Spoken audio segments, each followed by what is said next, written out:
Hello guys, എൻ്റെ പണിക്കുട്ടിന് വീണ്ടും വയ്യാതെയായി, പനിയും കുറുങ്ങലൊക്കെയാണ്. ഇന്നലെ രാത്രി തൊട്ട് മോൻ ഉറങ്ങിയിട്ടില്ല. പിന്നെ അതിനുള്ളിൽ നമ്മുടെ കുറുമ്പൻകുട്ടന്മാരവിടെ ഓടി കളിക്കലും ബഹളൊക്കെയാണ് കഴിഞ്ഞു. അപ്പോൾ നമ്മുടെ മണിക്കുട്ടിനെ കഴിഞ്ഞു. ആദ്യം സബിത തലയൊക്കെ കുളിപ്പിച്ചിട്ട് ആദ്യം ആ ഒരു സുഖം കൊണ്ട് എന്താ പറയുക, ആൾക്കൊരു സമാധാനം കിട്ടിയപ്പോൾ നല്ല ഉറക്കമാണ്. അത്തയുടെ പാട്ട് കേട്ടിട്ട് ഉറങ്ങണതാണ് പാവട്ടാ. കുറേ നാളായി തല കുളിപ്പിച്ച് കൊടുത്തിട്ട്. പിന്നെ 2 നേരം ഇപ്പോൾ ചെടി നനയ്ക്കണം. ചെടികളൊക്കെ പെട്ടെന്ന് വാടി പോവുക ചെയ്യണം. കുറേ ചെടികളൊക്കെ ഞങ്ങളുടെ വെയിൽ കൊണ്ട് കേടായി പോവുകയും ചെയ്തു. പിന്നെ ഈ ഹോസ്പിറ്റൽ കേസും പ്രശ്നമൊക്കെ കാരണം കൊണ്ട് ചെടികളൊന്നും കറക്റ്റായിട്ട് നോക്കാൻ സാധിക്കുന്നില്ല.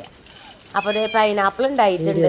കടയിൽ നിന്ന് തന്നെ നമുക്കിങ്ങനെ തല മാറ്റി വെച്ച് ഒരു 5-8 എണ്ണം കിട്ടി പൈനാപ്പിൾ. അപ്പോഴേക്ക് നമ്മുടെ സോറമ്മ വന്നിട്ടുണ്ടായിരുന്നു. മാങ്ങ ഇങ്ങനെ ചിരണ്ടി നല്ല പൾപ്പ് എടുത്തിട്ട് വെയിലത്ത് വെച്ച് ഉണക്കി നല്ല രസമാണ് കേട്ടോ അത് കഴിക്കാനായിട്ട്. അപ്പോൾ അത് കൊണ്ട് വന്നിട്ടുണ്ടായി. മാങ്ങാപ്പരട്ടെന്നാണ് പറയാമെന്ന് അമ്മ പറഞ്ഞത്. പിന്നെ അബുക്കുട്ടൻ ബർത്ത്ഡേക്ക് പോകാൻ റെഡിയായി നിൽക്കുകയാണ്. മാളുൻ്റെ കൂട്ടുകാരത്തിയിലാണ്. ദാദിമയ്ക്ക് ഇതേ തണ്ണിമത്തങ്ങ ജ്യൂസ് അടിച്ചു കൊടുത്തിട്ട് കുറേ ദിവസമായി. പിന്നെ അതേ നമ്മുടെ മാളുൻ്റെ അനീത്തിയാണ്. അവരിതേ ബർത്ത്ഡേക്ക് സാധനങ്ങളൊക്കെ മേടിച്ച് തന്നിട്ട് പോവാണ്. അവർ ചിക്കനും ഗോതമ്പ് പൊടി അരിപ്പൊടിയൊക്കെ മേടിച്ചു കൊണ്ടുണ്ടായി. പൂച്ചയ്ക്ക് മീനും. പിന്നെ അതേ ഗോതമ്പ് പൊടി അരിപ്പൊടിയൊക്കെ 5 കിലോ വെച്ച് ഇങ്ങനെയാണ് മേടിച്ച് പൊടിപ്പിക്കണേക്കാളും ലാഭമാണ് നമ്മളിങ്ങനെ ചെയ്യണത്.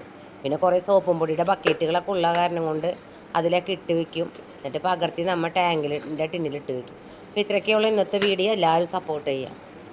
സോപ്പും പൊടി മേടിക്കുമ്പോൾ ഫ്രീ ആയിട്ട് കിട്ടുന്ന ബക്കറ്റുകളാണ് കേട്ടോ, അല്ലാണ്ട് സോപ്പും പൊടി ഇട്ട് വയ്ക്കുന്ന ബക്കറ്റല്ല. ഓക്കെ, അപ്പോൾ എല്ലാവരും സപ്പോർട്ട് ചെയ്യണേ.